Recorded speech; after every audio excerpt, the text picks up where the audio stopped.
2 bangunan seram di Malaysia. 1. Rumah bungalow Jalan Turi Bangsar. Rumah itu diberitakan luas sekitar tahun 1992. Ketika 2 anak laki-laki dan seorang pembantu, semuanya orang asing, yang tinggal di rumah tersebut dibunuh oleh seorang satpam. Pembunuhan mereka dikatakan telah dieksekusi secara brutal. Dan tubuh mereka dibuang dan disembunyikan di tangki septik di belakang rumah. Akibat perbuatannya, satpam tersebut dijatuhi hukuman mati. Tapi ceritanya tidak berakhir seperti itu. Bungalow itu dibiarkan kosong ketika pemiliknya kembali ke negara asalnya. Kondisi rumah semakin memprihatinkan karena tidak ada yang berani tinggal di sana. Perabotan hancur dan kondisi rumah semakin memburuk. Meski begitu, sering diberitakan orang yang berkunjung ke rumah atau lewat di depan melihat bayangan 2 anak laki-laki dan seorang perempuan di sana, terutama saat senja. Kini, rumah tersebut telah dibongkar total. Oleh siapa, tidak diketahui. Yang tersisa hanyalah puing-puing rumah. Namun saat melihat reruntuhan rumah sendirian, masih ada rasa ngeri. 2. Apartemen Riviera 2.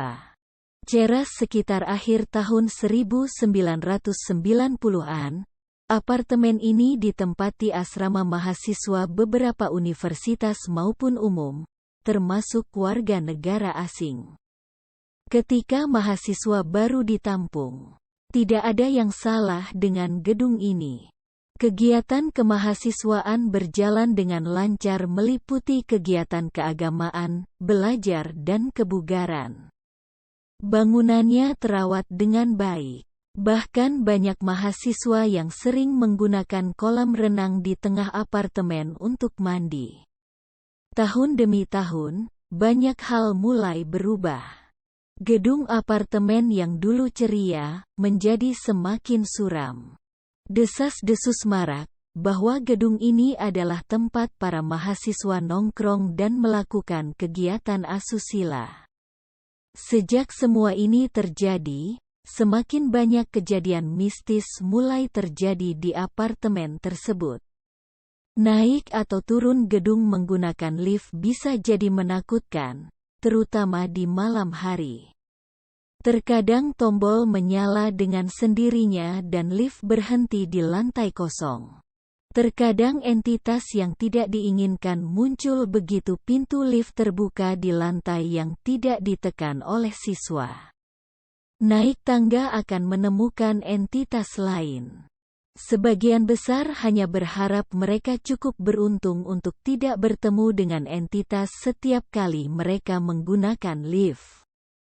Dikabarkan banyak kejadian mistis yang terjadi di apartemen ini, sehingga jumlah penghuninya semakin berkurang. Pemeliharaan bangunan semakin terabaikan, air di kolam renang semakin keruh dan perabotan semakin rusak. Insiden histeria dan kerusuhan kerap terjadi. Hingga suatu hari, salah seorang mahasiswi dikabarkan loncat dari lantai 5 karena mendengar suara aneh yang memintanya melakukannya. Cedera siswa tersebut cukup serius. Memaksa manajemen untuk mengosongkan gedung tersebut sekitar 6 tahun lalu.